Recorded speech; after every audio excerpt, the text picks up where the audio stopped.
Halo teman-teman, pada video kali ini saya akan membedah pertanyaan seputar kebijakan publik. Nah, tentunya pada video kali ini saya tidak akan sendirian.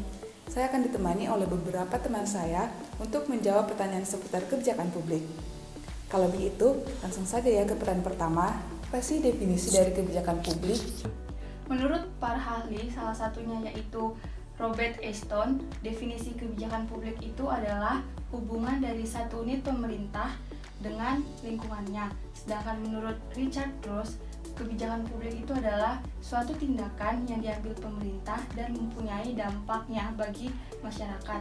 Jadi, dapat kita ambil kesimpulannya, definisi kebijakan publik adalah suatu tindakan atau aktivitas yang diambil pemerintah dan mempengaruhi dampak bagi lapisan seluruh masyarakat.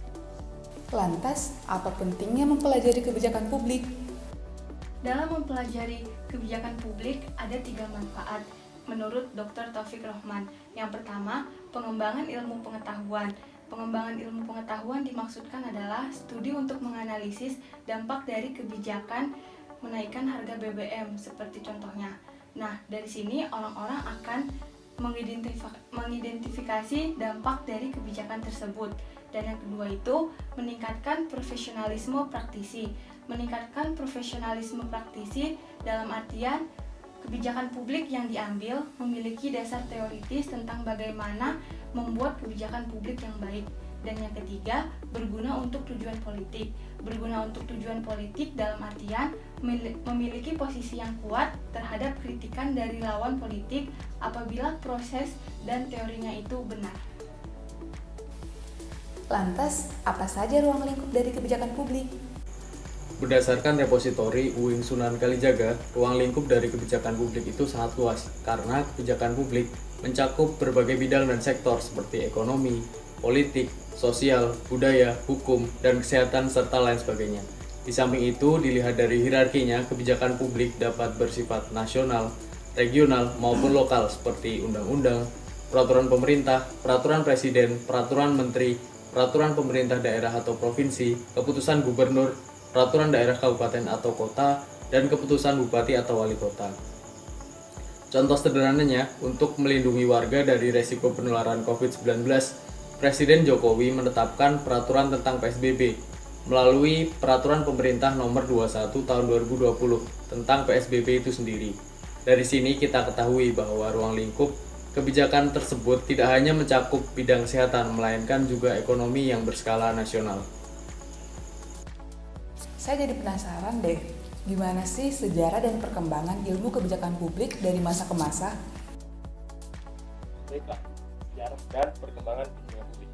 Kebijakan publik sebenarnya sudah ada sejak abad ke-18 sebelum Masehi. Pada saat itu, pemerintah atau penguasa sebelumnya mengeluarkan sebuah kode yang berisi aturan-aturan yang kemudian disebut dengan kode Hammurabi. Dilanjutkan pada abad ke-5 sebelum Masehi. Pada saat itu, pemikiran mengenai negara sudah mulai muncul, itu ditandai dengan adanya peradaban zaman barat, yaitu zaman Yunani kuno, yang di dalamnya terdapat para tokoh pemikir filosof seperti Aristoteles dan Plato. Kemudian dilanjutkan untuk dunia bagian timur, tepatnya di India. Pada saat itu kebijakan publik dituangkan dalam Arta Sastra yang ditulis oleh Kautilya pada abad ke-13. Lainnya itu ada dari Perdana Menteri yang kemudian menulis mengenai pandangan masyarakat Hindu tentang negara dalam bukunya yang disebut Peace Law. Dilanjutkan pada abad tahun 1960-an, itu studi tentang kebijakan publik semakin berkembang, yaitu ketika pemerintah Amerika Serikat mencanangkan sebuah program yang disebut dengan New Frontier dan Great Society, yang sejak saat itu seluruh dunia sudah mulai mengenal kebijakan publik hingga saat ini. Kemudian pada era tahun 90-an, perkembangan studi kebijakan publik mulai banyak bermunculan. Di antaranya adalah yang berpandangan postmodernisme, yaitu De Leon yang mengemukakan bahwa paradigma politik atau klasik yang sebelumnya itu sudah tidak dapat lagi menjawab tantangan sosial yang semakin modern itu semakin kompleks. Maka dia mengemukakan sebuah pemikiran yang disebut dengan limited group tentang analisis kebijakan publik, dan dilanjutkan sejarah kebijakan publik di Indonesia.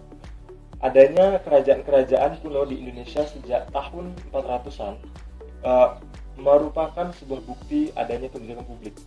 Dalam sejarah yang umum ditemukan bahwa Empu Tantura dan Empu Prapanca merupakan para penasehat dan pemikir tentang kebijakan publik pada saat itu, yang kemudian menjadi penasehat Raja Majapahit sekitar abad ke-13 Masehi.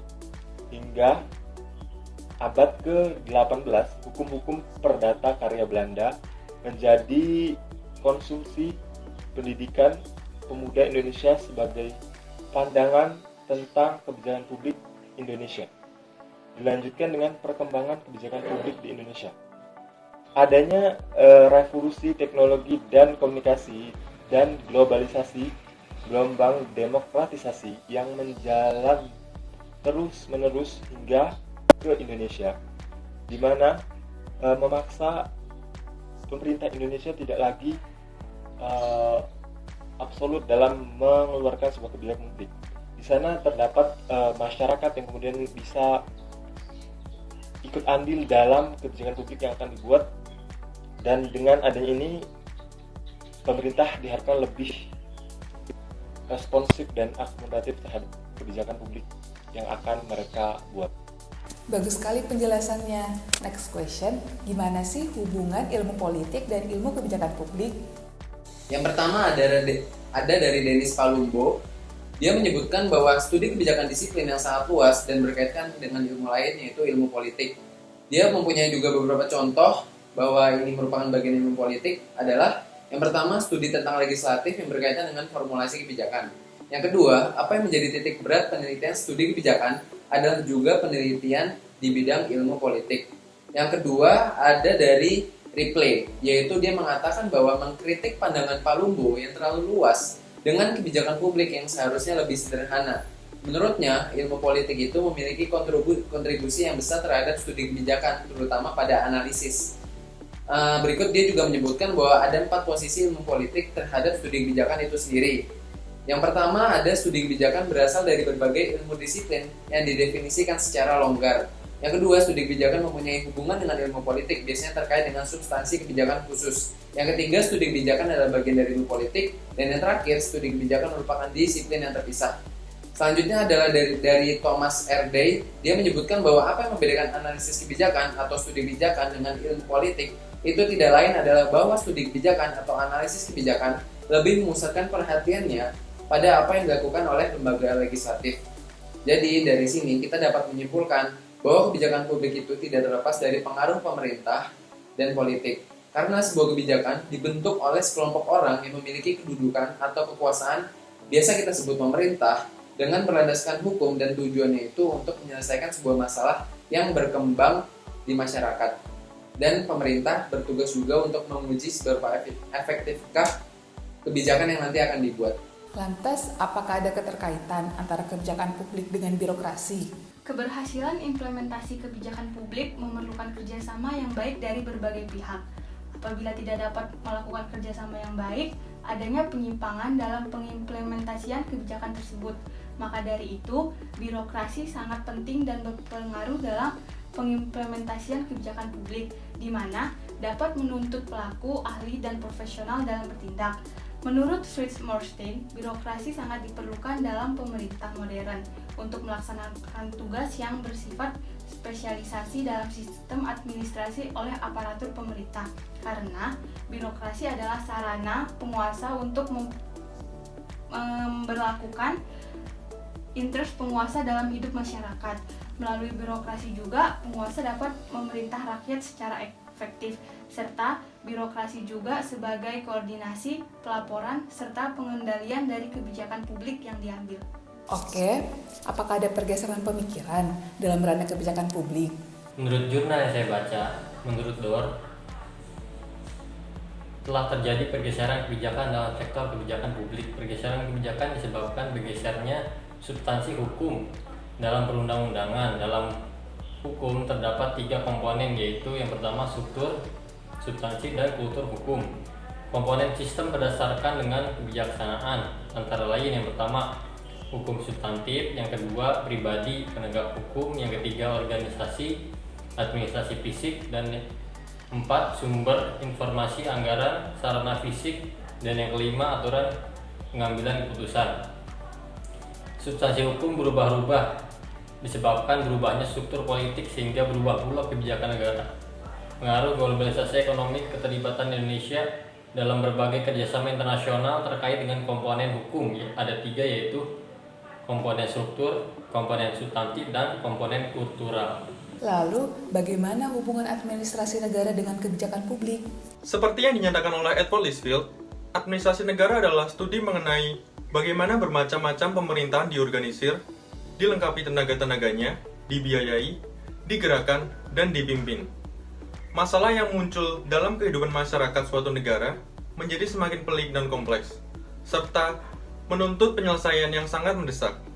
Masalah-masalah tersebut ada yang saling berkaitan dan ada juga yang saling berlawanan, sehingga solusi pemecahannya menjadi rumit. Untuk itu, ilmu administrasi negara memerlukan sebuah dimensi yang mampu memberikan solusi terhadap kondisi yang seperti demikian. Dan dimensi ini dikenal dengan sebutan kebijakan publik. Dimensi kebijakan publik ini ditujukan untuk menganalisis proses pembentukan masalah yang muncul pada tatanan pemerintahan dan masyarakat, penetapan solusi, penerapan kebijakan atau implementasi, dan evaluasi. Dalam ilmu administrasi negara, dimensi kebijakan publik menjadi sarana untuk melayani kepentingan masyarakat dan menetapkan strategi untuk pembangunan sebagai langkah untuk mensejahterakan masyarakat.